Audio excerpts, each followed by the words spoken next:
joining me now in studio is a Jersey guy who's made his mark as a sports writer and author. He's written for the New York Post, he's appeared on MLB Network, and he even gets to vote when the Baseball Hall of Fame ballot comes out each year.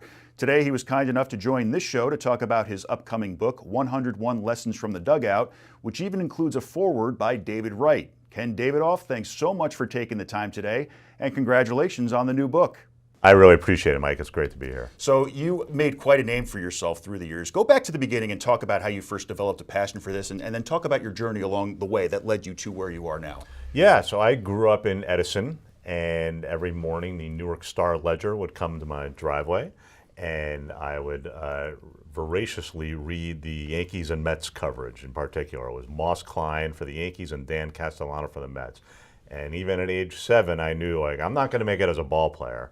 Didn't have the tools, but I loved reading about the baseball teams. I thought, when I grow up, this is what I want to do. So I was fortunate enough to get that opportunity. Actually started with a small paper in Woodbridge, the News Tribune, may it rest in peace, and then went from the News Tribune to the Record of Hackensack, and then Newsday on Long Island, and then finally the Post, and was able to become a baseball columnist for the Post. Very blessed. Sadly, a lot of papers are starting to rest in peace with the digital age in full swing now. But any inspirations growing up, whether family role models or favorite players? Well, I dedicated the book to my parents, as well as my wife and my son, and my dad, who's no longer with us, Steve Davidoff. He just taught me how to love the game, how to watch the game, and how to play the game as poorly as I did it. In your career as a sports writer, any pieces you've written or stories you've covered that you're particularly proud of? Yeah, look, I always had an old school mentality. There's a saying, if the only real journalism is the stuff that wasn't going to come out unless you put it out, right? So, look, I broke my share of trades and free agents, but that stuff was going to come out.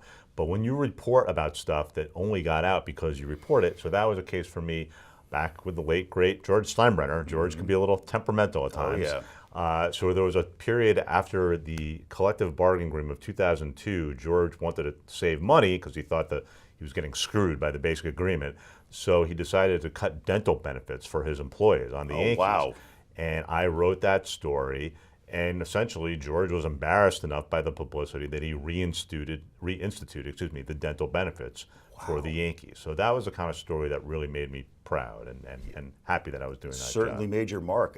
Now, what was the goal behind this particular book, and how did you get the idea for it? Yeah, so I have to credit my co-author, Harley Rothbard. He's a longtime pediatrician and an accomplished author of parenting books. Harley brought the book to me. We had the same literary agent, Lisa Leschny, so not that romantic a tale in that regard. But Harley came to me because of my experience writing about baseball, and I'm also a parent and a baseball parent. And he had this idea, kind of the life lessons that can be translated from the field to your life. And it's 101 short chapters, and like chapter 2 is you're not in the starting lineup today. How do you deal with that? How do you deal with that disappointment? Well, you put your head down and you go out there and you try just as hard and you're ready when you get called on that day. And just like in other parts of your life as a young person, you didn't make the school play or you didn't get the lead role, but you have 2 lines. How are you going to deal with that disappointment? And just we get into all these different ways where the game of baseball and softball translates into your life: pitching, hitting, fielding. Now, you just touched on this. The book literally has 101 micro chapters for each lesson. Was it difficult coming up with 101?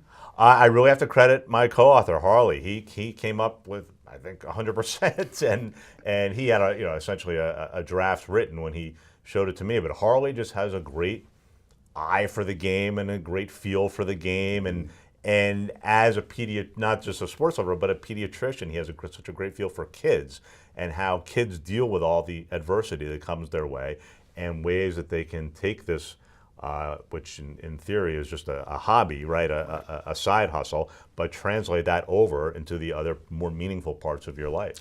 Now, how did you get David Wright on board for this project? Yeah, so I covered David a long time, with the Mets, his entire career, really. And I knew David. David's now living a pretty quiet life in Southern California. He's coaching his 3 kids. And I thought this message would connect with David, and thank goodness it did. And David was terrific. We Zoomed and we talked it out, and then emails back and forth, but David fully believes in this message of the book even before he knew this book existed. Now, I mentioned earlier, speaking of, because he's on the Hall of Fame ballot, Yes. you get a vote for the Hall of I Fame do. ballot. What does your ballot look like, and do you have any predictions of who might get in this year? So you'll forgive me. I took a picture. No, that's what we do now. We refer to our phones. I don't know it by heart, so I'll put it this way. So Alex Rodriguez, Chase Utley, Manny Ramirez, Carlos Beltran, Andrew Jones, Bobby Abreu, Cole Hamels, Dustin Pedroia, Andy Pettit, David Wright. You asked me to predict. I think Carlos Beltran is absolutely getting in, slam dunk. Andrew Jones, I think it's going to come down to the wire. For him. Down to the wire. But if he doesn't get in this year, it'll be next year. But he made such a jump, too, because people don't remember when he first came on the ballot with the very backlog ballot at the time, only 7.7%, and now he's on the brink of getting in. Guess who was part of that 7.1%? I'm going to say you. Good guess. All right, good. You want to talk about some Yankees and Mets offseason moves? I mean, the Mets basically got rid of their core, and it was a very disappointing season. What do you think is going to happen this coming season with the Mets? Gosh, I mean, Mike, that's the $300 million question, or maybe Literally. more, or a couple billion for the price that Steve Cohen paid. Look, I have questions. I have questions because I think they got cute last year. They back in 24, they did well with Luis Severino and Sean Manaea, these buy low guys. They tried to replicate that with Frankie Montas, and it just didn't work. And obviously this Juan Soto situation kind of lingers over it all because he's obviously a Hall of Fame player, but I think there are questions about his happiness as a Met and whether that was a factor in last year's disappointing performance despite his individual excellence. So obviously I'm not ready to make a prediction yet because there's still another month plus to go before spring training even opens. But I certainly have questions about the Mets. The Yankees, look, if they bring back Cody Bellinger, then it's pretty much the same unit. And I think they'll find a starting pitcher somewhere. Right. But if they don't sign Bellinger, then they need to figure out another running mate for Aaron Judge. They had Soto in 24, yeah, that's right. Bellinger in 25. Maybe one of their young guys can climb up a Ben Rice, or maybe Chisholm can get even better. But even though they have the bodies to play the outfield with Dominguez and Grisham and obviously Mr. Judge, I think there are questions there if they can't bring back Bellinger. Or maybe Stanton can just become healthy again. Stanton is what he is. Like he's going to get hurt at some point, but he's going to hit a bunch of homers, and he's a real positive force in the clubhouse. Yeah, even playing half seasons, he'll still hit 25, 30 home runs a year. I want to end the interview with one last question about the book. What's the one takeaway you want readers to get from this book? Yeah, I hope, because I was so in the weeds, Mike, covering the day-to-day functions of Major League Baseball, and that was my job. The Yankees have lost 4 or 5. What's wrong? And who are they going to get? And to be frank, I got burned out by that, and that's why I left in 2022. But I think stepping away from the game and now getting to do a book like this, it just makes me appreciate the beauty of baseball and softball and all sports, really. Just like, I know you're invested in your team and that's what drives you, but it would just be nice every now and then to take a step back and say, this is really great. Like just the thinking that is involved in baseball and the beauty of the 90 feet, just the real basics of the game. So, take time to smell the roses every once and again. Gotta love it. All right, the book is called 101 Lessons from the Dugout. It comes out on February 5th, and it's written by New Jersey's very own Ken Davidoff. Make sure to grab a copy. Ken, thanks so much for coming in, and best of luck with this book. I really appreciate it, Mike. We'll be right back.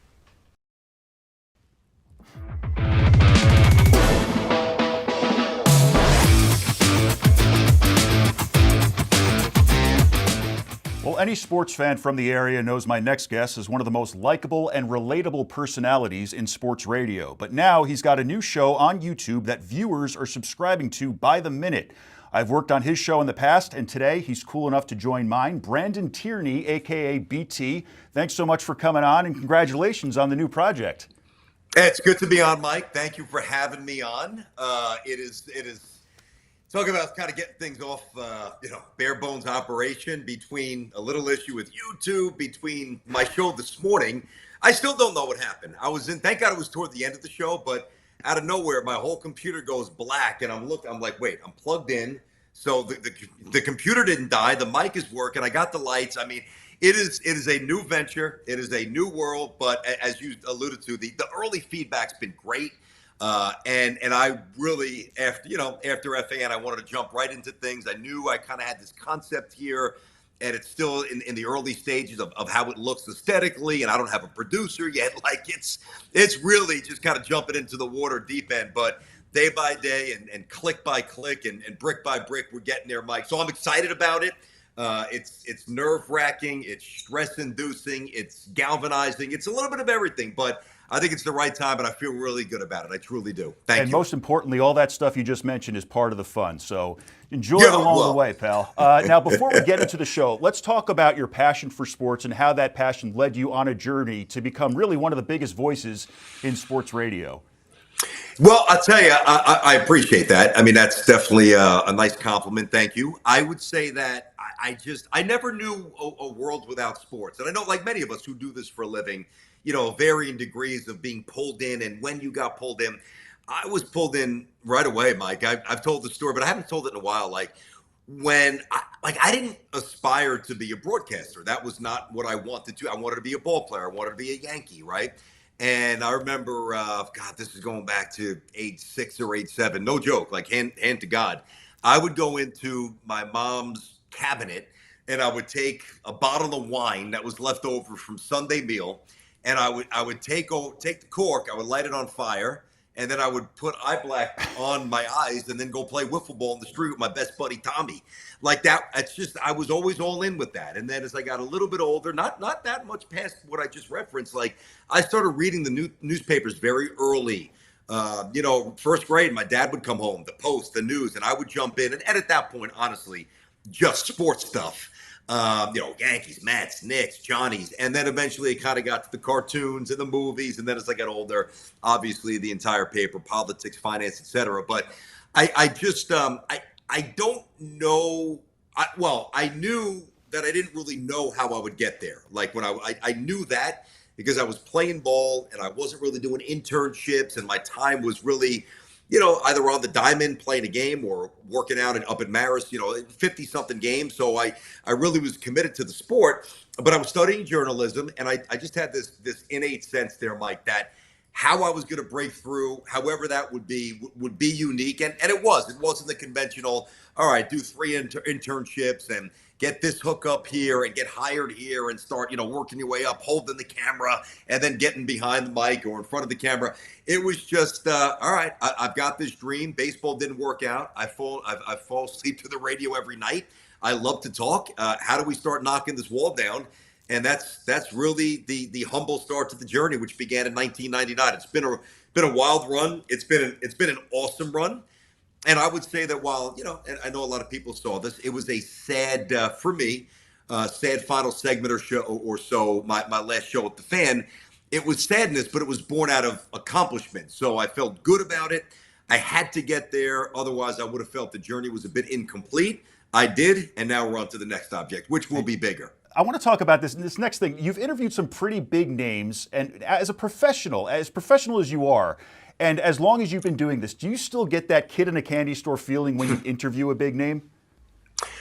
That's a good question, Mike. Not like I used to. Not like I used to.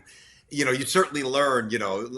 Nobody wants to hear fanboy. I mean, certainly at this age and the amount of time I've had in the business, where you just geek it out. Like, listen, I'm sure, and I've had Mattingly on twice in the past at previous stops. Like you could see the remnants of Donnie's jersey behind me. Like that's my guy. I can emulate his whole stance, and like that's who I wanted to be. So like, yeah, I'm gonna allow 2 or 3 minutes where I'm gonna geek out with somebody like Donnie or somebody like Patrick Ewing or Mullen or guys that were in my childhood wheelhouse. By the way, not very different than like if Francesa back in the day had on Mickey Mantle or somebody like that. That's okay. What I do get a kick out of, like there are times still, and I'll give you an example. So Evan and Tiki were at Yankee Stadium, I guess about 2 years ago, and they were just doing a random show, maybe even Yankees Mets. I don't know why they were doing a show there, and they come back and like, hey, Booney was talking to us about the baseball card game. He said he wants to take on you and Sal. And if you're familiar with the show, once in a while, like usually for a while, it was basically once a week. We would open up a pack and we'd have a little fun. And he beat me both times, but went down to the wire. We both did very well at it. And Boone would listen to our show, and I didn't know that. He would listen to our show as he was driving to the stadium. So he was becoming a fan of BT and Sal. So when Evan communicated that to me, like, hey, Boone, said he wants to join you, I'm like, all right, that sounds great. Maybe he's just being nice, because I don't know Aaron at all at that point. Maybe he's just saying that. I took it as a great compliment, but I didn't really put a lot of stock behind it. Then they were back out there again, and he said the same thing. He reiterated that, and I'm like, all right, this is getting serious here. So let me reach out to the Yankees PR people who, I've communicated with a little bit. Jason, who's great, and he's helped us coordinate guests along the way. So I texted Jason. I said, hey, Booney really wants to do this, blah blah blah. And then somehow, I don't know if he gave his number to Evan or if I got his number. I don't know how I got Aaron's number, but we did. And then we wound up coordinating this where he just drove into the studio. And the way you asked the question, is there still like a pinch me moment, or do you geek out a little bit when you interview somebody like that? It wasn't that I was in awe of Aaron Boone, who I've become friends with at this point. It's more about, wow, I mean, we're doing the midday shit. It's not like, it's not even afternoon drive, though that's how we thought of our show for sure. But he's coming in on his dime in his car to drive into the city from Connecticut to shoot the breeze with a couple of knuckleheads to rip baseball packs, which, by the way, BT and Sal 2, Aaron Boone nothing, we did win. I'm like, that's actually pretty amazing that the manager of the Yankees would do that. And then I remember there was a time about a month or so ago, he and I become pretty good friends to the point where he's joining me and Sal. We're doing a BT and Sal live show January 22nd at the Vogel Theater in Red Bank. Now, there's not many tickets left at all. It's basically 95% sold out. There's a couple of VIP tickets available, which are obviously a little pricier. You get a chance to meet Aaron after the show. There's maybe 8 or 9, 10 tickets left in total. MyConcerts.net, not to come on here and be a plug machine, but if you want it, myconcerts.net. And when everything went down with the fan, I'm like, all right, I want to set something up here aside from my YouTube show, and I want to do something big. And I'm like, maybe a night with Patino. I'm like, you know what?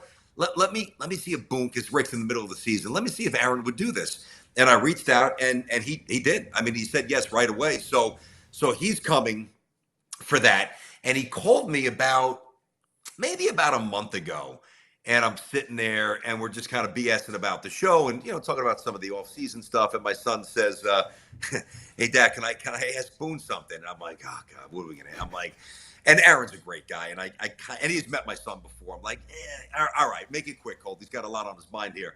Long story short, he gets on the phone. He's like, and he was nervous. So it was kind of a disjointed delivery. He's like, Hey, Skip, are we gonna keep Bellinger? And I just hear Aaron, like, that's the last thing he wants to talk about, I'm sure, at that point.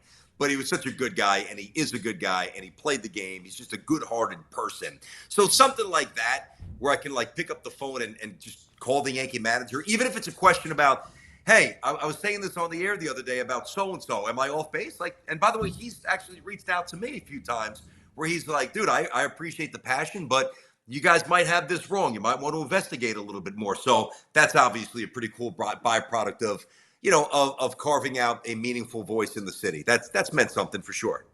Now, I want to talk about, I know baseball is your big sport. I want to talk about the Baseball Hall of Fame ballot results, which get released next week. Just for fun, I know you don't have a vote, but who would you pick and who do you think is going to get in this year? Do you have some of the names in front of you? I have the ballot there. And I know the big ones. They're like, it's Carlos Beltran, Andrew Jones, Chase Utley. No. Wright. No, I love David Wright. Very few. I mean, listen, I think about this. Bobby Abreu, Andy Pettit. No. Maybe. I look at this. The problem, Mike, is that I'm answering it from my older mindset. My mindset of the standard that I once held the Hall of Fame to. Now, when you incorporate how it's been watered down, and not to denigrate some players who were in like a Harold Baines, that's an easy example. I mean, pragmatically, who's a better baseball player, David Wright or Harold Baines, who DH'd 75% of his career? And when he played the outfield, wasn't even that good. I mean, come on, it's a no-brainer. David Wright, who can run, who can hit for power, great fielder, terrific all around, basically a 5-tool player for a couple of years. So I look at it that way. Andy Pettit as well. There's been a lot of pitchers Don Sutton, Bert Blylev, and some of these names that have gotten in recent years where I'm like, it's kind of a compilation of a long amount of time, a job well done, but maybe not an A type of a player, but a B type of a player, or even a B minus with a couple of A seasons sprinkled in. And when you add it all up, the numbers are justifiably enough where you could put him in. Well, somebody like Andy Pettitte, to me, I don't know. Like, I remember growing up hearing about Whitey Ford, obviously, way before me. But imagine being a Yankee fan in 20, 30 years and seeing all the championships and Andy Pettitte in the middle of all that. By the way, not to mention almost 250 wins and a lot of strikeouts and a lot of massive postseason moments where the Yankees were on the cusp of either getting knocked out or falling down 0-2. We always knew we stepped up in those moments. I mean, that young baseball fan who's not even born yet necessarily is going to look at it and say, how the hell is Andy Pettitte not in the Hall of Fame? Yeah. So, like, I have no problem talking Hall of Fame, Mike. I love it. It's one of my favorite things to do.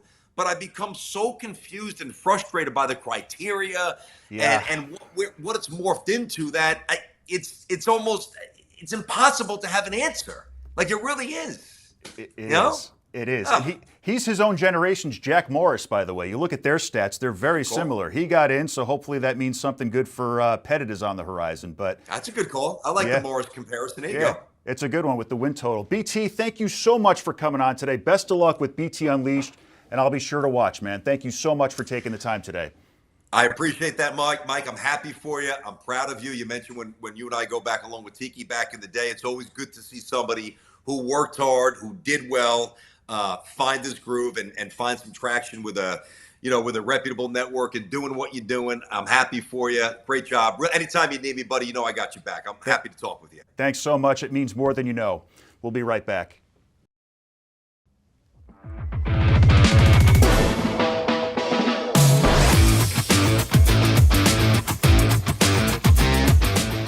And now some of the action from Kean Athletics this past week that you might have missed. On Wednesday night, the Kean women's basketball team went up by as many as 5 points in the opening quarter against the top team in the conference, William Patterson. Daishia Mack finished with a game-high 21 points and continues to be one of Kean's most impactful players this season. But Mack's hot shooting could not stop William Patterson in what was mostly a one-sided game. The team will travel to Rutgers Newark for their next game on Wednesday. The men entered their game against William Patterson with a 6-6 overall record and a 3-2 conference record. Frontcourt tandem Malachi Jeffers-Vieira and Christian Garcia led the way for the Cougars for most of the game. Jeffers-Vieira, the freshman, led both teams in scoring with 22 points and continues to play a key role in only his first season of college basketball. Senior Christian Garcia was all over the place, tallying a double-double with 10 points and 13 rebounds. In the second half, guard Braylon Crump led a 12-6 run for the Cougars to help close out the game. Crump would finish with 16 points. After notching their 7th win on the season, the men will also head to Rutgers Newark for their next game on Wednesday. That'll do it for this week's show. I'll see you next Monday. For all New Jersey sports and news, head over to ONNJ.com.